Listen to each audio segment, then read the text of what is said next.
Tiklo sa Candelaria, Quezon ang tatlong naaktuhang nagsasagawa ng paihi o yung modus ng iligal na bentahan ng produktong petrolyo. Nakatutok si June Veneracion. Tatakbo ha. Mga pulis ito, pulis. Naaktuhan ng mga pulis kaninang madaling araw ang tatlong sospek sa modus na kung tawagin ay paihi o iligal na pagbebenta ng produktong petrolyo sa Candelaria, Quezon. Sino yan? Sino yan? Sino tumakbo? Huli ang mga sospek habang inililipat ang krudo, gasolina at iba pang produktong petrolyo mula sa isang tanker papunta sa mga container. Sabi ng Quezon Police Provincial Office, posibleng ito raw yung mga produktong murang ibinibenta sa mga tindahan at gilid ng kalsada. Marami po tayong nare-receive na information na ito nga pong mga paihi na ito ay pumapasok sa lalawigan ng Quezon. Nasa 90,000 pesos na petroleum product ang nakumpiska. Maharap ang mga suspect sa reklamong paglabag sa Oil Pilferage Act. Wala pa silang pahayag sa ngayon. So yun po yung inaano natin na malaman po talaga natin kung saan po nanggagaling at sino po yung mga involved na personality dito. Para sa GMA Integrated News, June Veneracion, nakatutok, 24 oras. 100% ang posibilidad na bumalik si Senador Ping Lacson bilang chairperson ng Senate Blue Ribbon Committee na nag-iimbestiga sa mga anomalya sa mga proyekto kontra baha. Ayon po yan kay Senate President Tito Soto at nakatutok si Ian Cruz.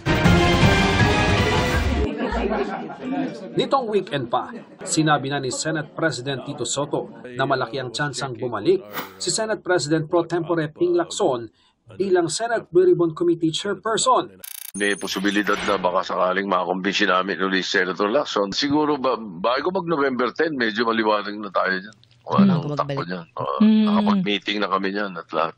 Kanina, nang tanungin muli si Soto kung sigurado nang babalik si Lacson sa Blue Ribbon Committee na siyang nag-imbestiga sa mga maanomalyang flood control projects. Sumagot siya ng, I think so. Humingi naman ng paumanhin si Lacson sa hindi pagsagot sa tanong namin kaugnay niyan. Dahil galing sa surgery ang mata, kaya hirap pang magbasa habang nagpapagaling. Payag naman kung sakali ang ilan nilang kasama sa mayorya. Alam naman natin yung kanyang integridad at pangalawa, may experience siya pagdating sa investigation. In fact, lahat naman to lumawas sa kanyang privilege speech. No, siya nagbigay ng detalye, siya nagbigay ng pangalan, siya nagbigay ng lugar, siya nagbigay ng amount. Kasi walang takers din no? And at the same time, I have to na parang ako pinapagbinta na sinasabing ako rin factor wala, no?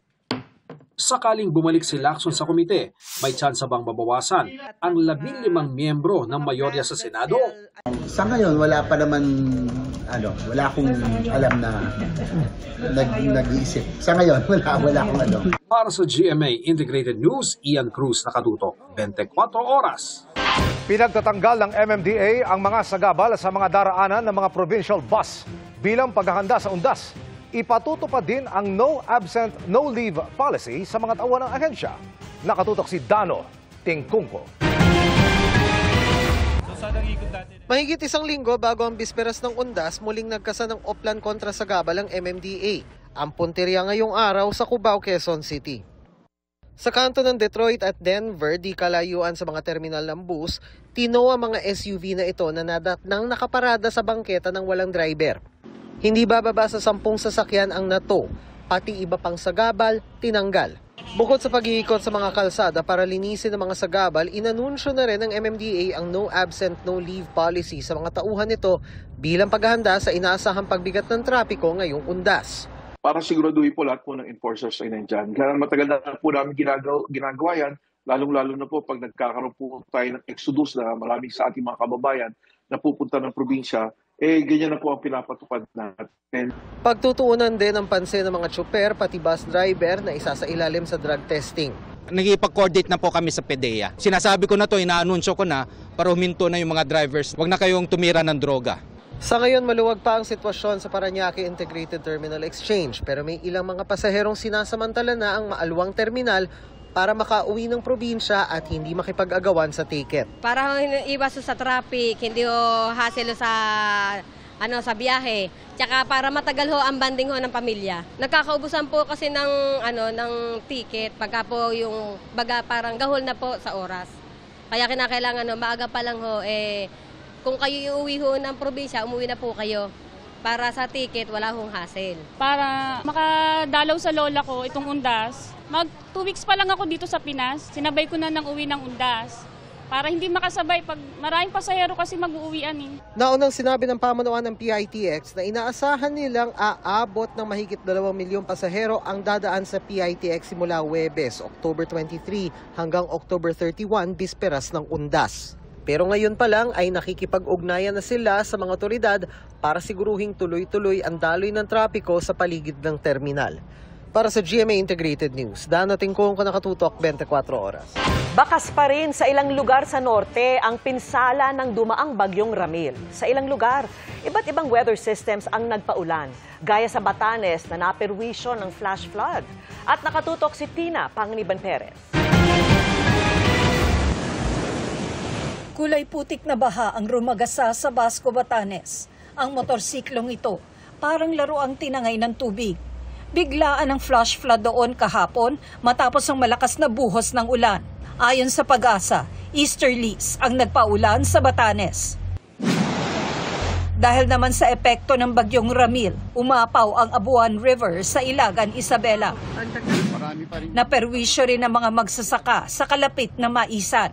Nagbabala ang CDRRMO sa mga residenteng nakatira malapit sa ilog na lumikas. Pinagbawal din ang paglusong sa ilog. Nagkaroon naman ng pagguho sa bahagi ng Kasiguran Baler Road.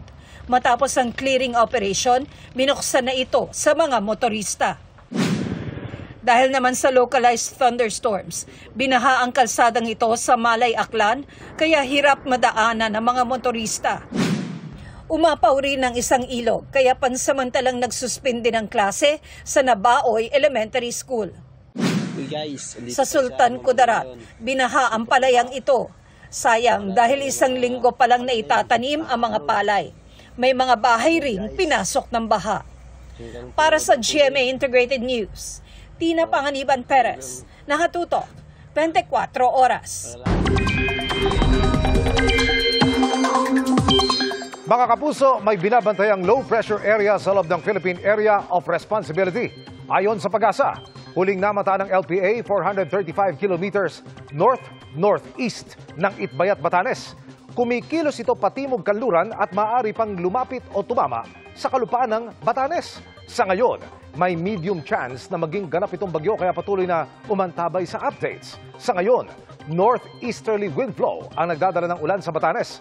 Apektado naman ang easterlies ng silangang bahagi ng bansa habang Intertropical Convergence Zone o ITCZ ang umiiral sa iba pang bahagi ng Visayas at Mindanao. Samantala, localized thunderstorm ang nakakaapekto sa iba pang bahagi ng bansa. Ito rin yung nagpaulan sa Metro Manila kanina. Magiging maulan din bukas kaya magdala pa rin ng payong. Batay sa datos ng Metro Weather, bukas ng umaga pa lang ay may tsansa ng ulanin ang ilang bahagi ng Calabarzon at Mimaropa regions. Pagdating ng hapon ay mas malaking bahagi ng Luzon ang may tsansang ulanin. Posible ang malalakas na ulan sa ilang lugar kaya mag-ingat sa banta ng pagbaka at pagguho ng lupa. Sa Visayas, posible ang hanggang heavy rain sa hapon lalo na sa Western Visayas at Negros Island regions. Hanggang gabi, inaasahang magpapatuloy ang pag-ulan. Sa Mindanao, sa tanghali ay halos buong Mindanao na ang posibleng ulanin. Bukas ng tanghali rin posibleng magsimulang umulan sa Metro Manila at magpapatuloy hanggang hapon. Mabilis na chikan tayo para updated sa showbiz happenings. After ng Widows War, muling magsasama sa isang project sina Royce Cabrera at Jackie Lu Blanco. This time, sa teatro naman, sila magpapamalas ng galing sa kanilang pagbida sa musical na The Foxtrot. Thankful si Royce dahil magandang experience ito sa kanyang career. Bibida naman sa Shrek the Musical ang sparkle artist na si Brianna na gusto ring sumunod sa yapak ng kanyang ama na si Michael V sa entertainment field. Gaganap bilang fairy godmother at ensemble si Brianna sa musical. Nag-courtesy call si Binibining Pilipinas International Mirna Esguerra kay Japanese Ambassador Endo Kazuya bago ganapin ang Miss International 2025 sa Tokyo, Japan. Nagbigay muna ng tips ang ambassador at kanyang asawa at nagkaroon din ng tea ceremony kung saan nakatikim si Mirna ng authentic matcha tea. Sinagip sa Tondo, Maynila ang 2 menor de edad na babaeng inilalako umano online ang mga sarili para may pambaon sa eskwela.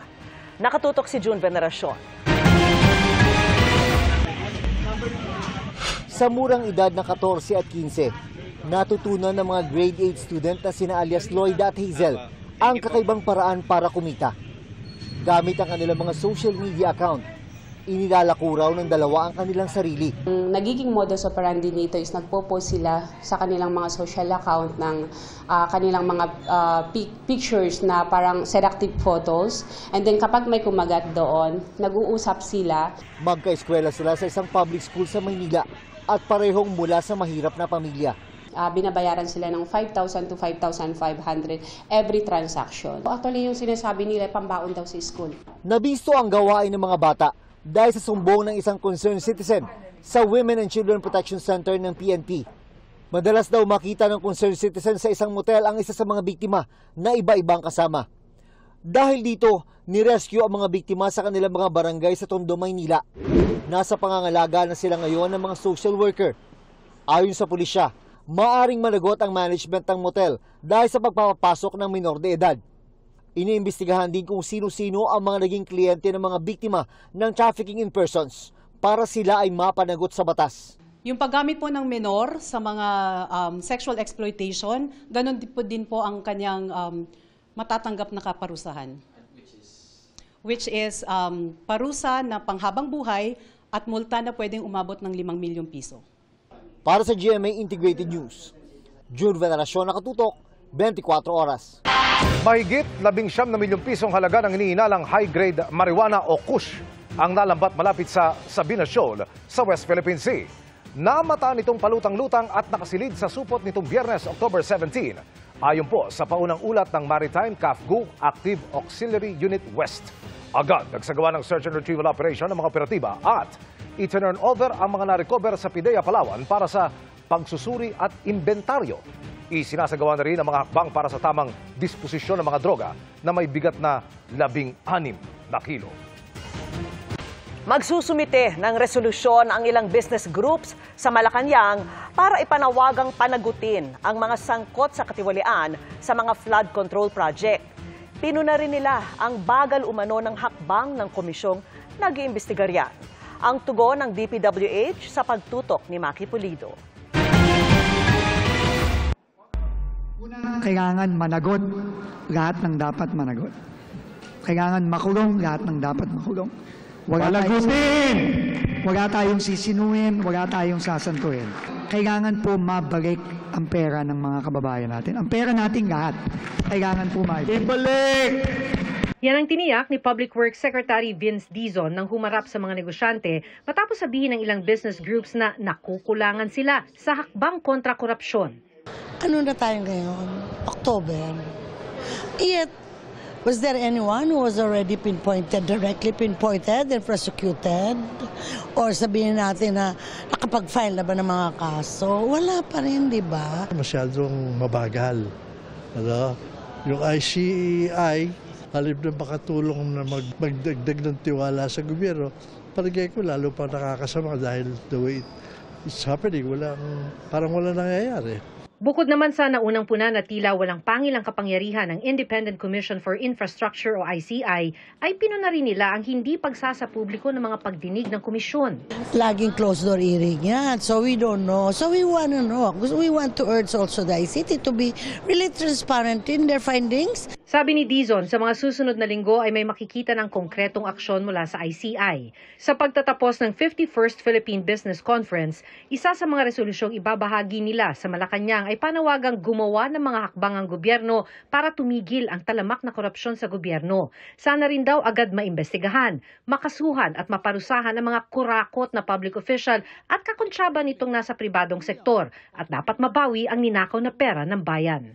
Para sa GMA Integrated News, Maki Pulido, nakatutok, 24 oras. Tila nawili sa flood control kaya't 22 classroom lamang ang naipatayo sa taong ito.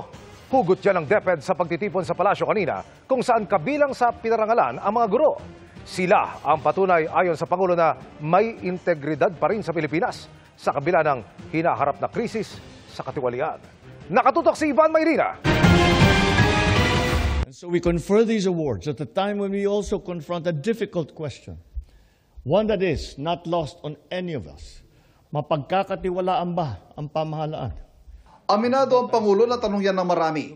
Sa gitna ng galit ng sambayanan sa katiwalian, kaugnay ng mga proyekto kontra baha. Pero ang mga pinarangalan sa Malacanang ngayong hapon, patunay ayon sa Pangulo na buhay ang dangal at integridad sa mga Pilipino. 4 na guro, 3 sundalo at 3 pulis ang ginawaran ng Medallion of Excellence ng isang bangko bilang outstanding Filipinos ng taong ito dahil sa kanilang kontribusyon sa kanilang mga profesyon at sa kanilang komunidad. Bawat tapat na guro, sundalo at pulis ay isang tagumpay laban sa katiwalian at pangungutya na sumasalot sa ating bansa. Inspirasyon sila ayon sa Pangulo para tuloy na linisin ang pamahalaan. Hindi madali ang laban na ito. Marami pa tayong haharapin. Marami pa tayong pagdadaanan. Naroon din si Education Secretary Sani Angara na nangihinayang sa epekto ng katiwalian sa edukasyon. Ngayong taon halimbawa, 22 classroom lang ang naipatayo kahit hanggang 150,000 pa ang kulang na classroom sa bansa. Mukhang nawili sila dun sa flood control. Hindi na naging priority yung pagtayo ng classrooms. 40,000 classroom naman ang target maipatayo ng Marcos administration bago matapos ang termino nito. Umaasa ang DepEd na bibilis ang pagtatayo ng classroom sa bagong pamunuan ng DPWH. Bibigyan kapangyarihan din ng mga lokal na pamahalaan na magpatayo ng mga classroom at kung paano makakatulong ang pribadong sektor. Para sa GMA Integrated News, Ivan Mayrina, nakatutok, 24 oras. Na-recover ang isang hinihinalang rocket debris sa dagat ng Bataraza sa Palawan. Ayon sa Western Naval Command, namataan nila ito matapos ang isang maritime operation sa bahagi ng West Philippine Sea. Tinatayang nasa 12.7 nautical miles ito mula sa barangay Rio Tuba. Matapos ang isinagawang retrieval operation, sa debris ay ibinyahe ito pa Puerto Princesa para sa documentation, assessment at koordinasyon sa mga otoridad. Dahil sa Chinese markings, posible raw na bahagi ito ng Long March 8A rocket ng China na kanilang inilunsad noong October 16. Ito-turn over ang debris sa Philippine Space Agency para sa pagsusuri.